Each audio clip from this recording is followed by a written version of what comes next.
स्वाति, मैंने सुना भी है और सबको पता भी है कि अगर किसी और कंट्री में किसी की डेथ हो जाती है, ठीक है, उनको बॉडी अपनी इंडिया लेकर आनी होती है उनके रिलेटिव्स को, तो उसका क्या प्रोसीजर है? और ऐसा कुछ एक्सपीरियंस आपके साथ हुआ हो इन फ्लाइट, जो कि आप बताना चाहेंगे? थोड़ा हॉरिफाइंग स्टोरी हो, इस तरीके की कोई बातें, हम भी थोड़ा हॉरर पॉडकास्ट बना दे सकते हैं।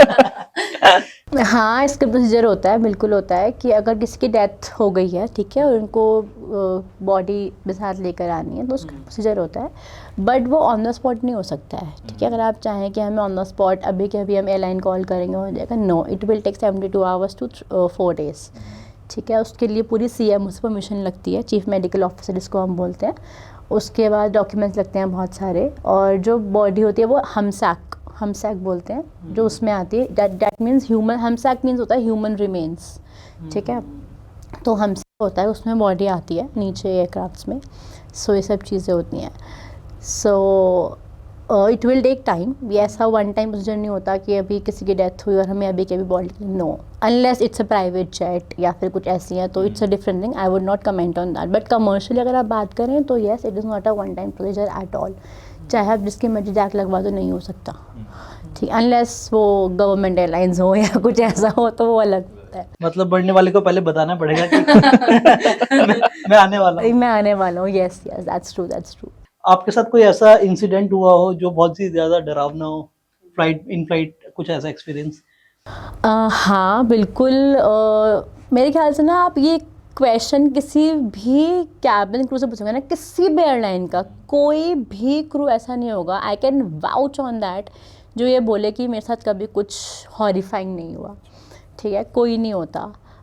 मेरे साथ भी हुआ है, बिल्कुल हुआ है। I have lot of things I have been face through. सो मैं एक होटल का इंसिडेंट शेयर करती हूँ। हम, मेरा ना लेओवर था, उससे मैं बहुत न्यू थी, लाइक 2-3 मंथ्स शायद मुझे फ्लाई करते उस टाइम मुझे हुआ था। I was very new, I was in Cochin और एक होटल था 7th फ्लोर, मुझे आज भी याद है, 7th फ्लोर था वो रूम, और बहुत अच्छा 5 स्टार होटल था। ऐसा कुछ नहीं है कि कुछ ऐसा शेडी था, ये था। सो अब हम लोग ना पुल आउट हुए थे उस फ्लाइट के लिए, लाइक वो फ़्लाइट पहले नहीं थी, शायद वो फ़्लाइट उन्होंने उस टाइम बनाई होगी कि ये फ़्लाइट हम ऑपरेट कर लेते हैं। और मेरे को हैदराबाद से बुलाया, एक हमारी लीड अहमदाबाद से आई, एक क्रू बॉम्बे से, एक दिल्ली से, तो सब ऐसे ऐसे करके एक जगह कोचिन आए। फिर हमारी नेक्स्ट डे थी फ़्लाइट। हमारा वो 5 डेज़ का पैटर्न था, ठीक है। तो फर्स्ट डे मैं गई आराम से, अपना सुबह की उठी हुई थी, अपना क्या पता लगता है वाओ पूरा रूम मिला है, क्योंकि ऑब्वियसली नॉर्मली 2 क्रू शेयर करता है एक रूम, ठीक है, ट्विन शेयरिंग होता है। लगता है वाओ पूरा रूम अपना, तो और न्यू क्रू होता तो थोड़ा सा चिल करो ये। तो मैंने बस खाना वाना ऑर्डर किया, I went to sleep. The moment I fell sleep तो मुझे ना एक सपना आया। It was a dream actually में, बट थोड़ा सा पैरानॉर्मल टाइप ड्रीम था, उसी रूम का सपना ही था कि मेरे डॉक्यूमेंट्स बाहर निकल रहे हैं, कोई ऐसी चीज़ें हो रही हैं। मैं घबरा के उठी, शाम के 7:30 पौने 8 हो रहे होंगे। तो फिर मैंने थोड़ा कर्टन वर्टन करे, नहा कर आई, नीचे चली गई डिनर करने बुफे के लिए। मेरी ना रात को 3 बजे फ़्लाइट थी, तो मैं अपना सो गई, आराम से उठ के फ़्लाइट करके वापस आई। तो यूनिफॉर्म दी लॉन्ड्री के लिए, और नेक्स्ट डे मैं फिर फ़्लाइट के लिए उठी। उसमें ना मेरे ये बैचेस लगाते थे यूनिफॉर्म पे, तो ये मुझे मिल नहीं रहे थे, गायब थे। I call the laundry, I said sir मेरे बैचेस हैं क्या, गलती से शायद मैंने दे दी यूनिफॉर्म के साथ, निकालना भूल गई हूँ। लाइक मैम नहीं है, लाइक ओके। मैंने पूरा रूम चेक करा, नहीं थे। दिस सेम, मतलब ये सेम चीज़ मेरे साथ लगातार 3 दिन तक हुई।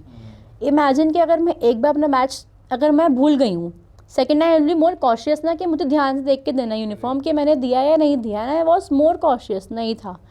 तीसरे दिन भी सेम हुई, दूसरे दिन भी सेम चीज़ हुई। I was like fricking out कि क्या हो रहा है।